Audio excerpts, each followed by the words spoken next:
Di Malaysia, kita selalunya dibesarkan dengan kisah-kisah lama yang diceritakan oleh nenek moyang kita.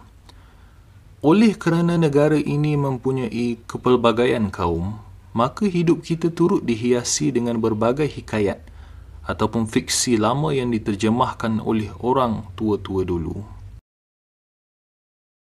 Negara ini mempunyai 13 buah negeri, dan dalam setiap negeri ada kisah mereka tersendiri. Antaranya kisah seram. Antara kisah seram ataupun hantu yang masih menjadi bualan orang hingga kini ialah kisah hantu Janet, yang mana ianya berasal dari negeri Sarawak.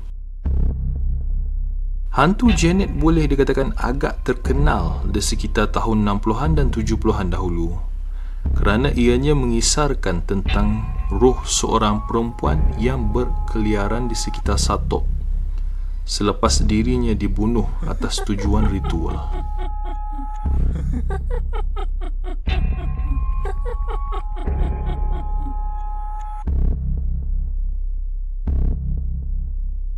Sebenarnya tiada maklumat terperinci pasal identiti Janet atau siapa sebenarnya Janet. Akan tetapi, Janet merupakan seorang anak gadis yang berketurunan Tionghoa ataupun Malaysian Chinese. Anak gadis ini dikatakan telah bekerja sebagai seorang jururawat di Hospital Umum Sarawak dan nak dijadikan cerita pada suatu hari yang mana ketika itu tahun 1960-an, setelah Janet selesai menghabiskan shift malamnya di hospital itu, dia berjalan pulang ke rumahnya seorang diri dalam keadaan yang gelap gelita. Malangnya dalam perjalanan pulang, dia telah diculik oleh sekumpulan lelaki. Lelaki-lelaki yang menculik Janet itu kemudian membunuhnya dengan cara memenggal kepalanya. Tujuan mereka berbuat demikian ialah untuk memenuhi syarat ritual yang dikenali sebagai korban semah.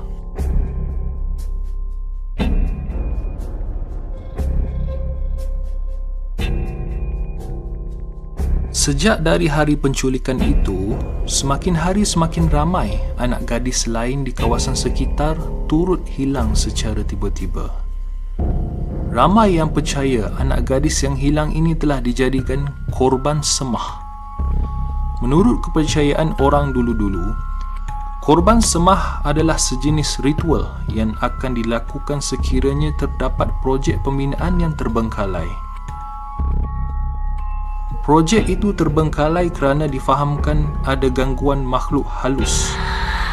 Maka untuk menyelesaikan masalah ini, pemaju akan mencari seorang mangsa untuk dijadikan korban. Orang kata sebagai santapan kepada makhluk halus yang mengganggu projek itu.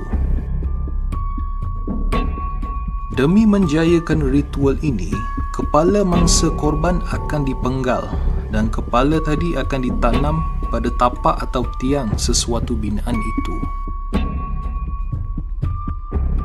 Berbalik kepada cerita Janet, ramai yang mengatakan bahawa dia telah dijadikan korban semah untuk pembinaan jambatan Satok di Kuching. Dipercayai setelah dipenggal, kepala Janet telah ditanam di tiang konkrit jambatan itu.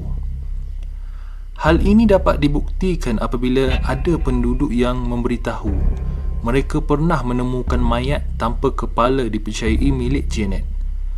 Menurut sumber, ibu bapa Janet sangat sedih akan pemergian tragis anaknya itu dan membuat keputusan untuk memakaikan mayat anaknya itu dengan pakaian berwarna merah. Mengikut kepercayaan orang Cina, sekiranya seseorang dikebumikan dengan memakai pakaian serba merah, ruh mereka akan bangkit kembali untuk membalas dendam. Jadi dalam kes ini, ada yang mendakwa kedua ibu bapa Janet mahu menuntut bela atas kematiannya.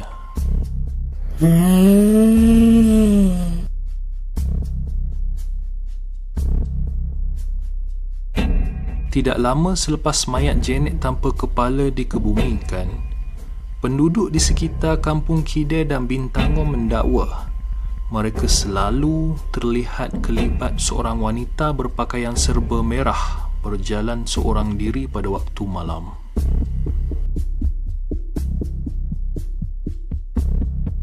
Ada sumber yang mengatakan roh Janet akan menahan kereta di tepi jalan dan meminta ditumpangkan ke suatu tempat.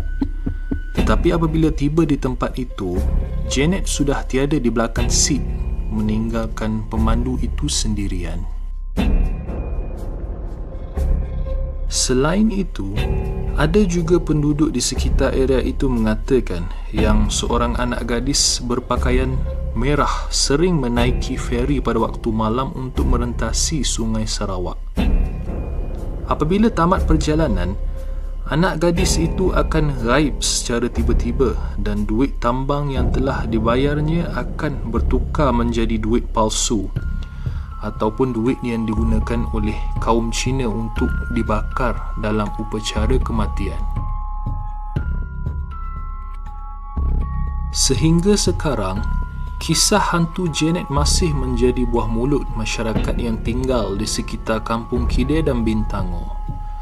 Akan tetapi, kerana kekurangan saksi dan bukti yang jelas, tiada siapa pun dapat mengesahkan sejauh mana kebenaran cerita ini.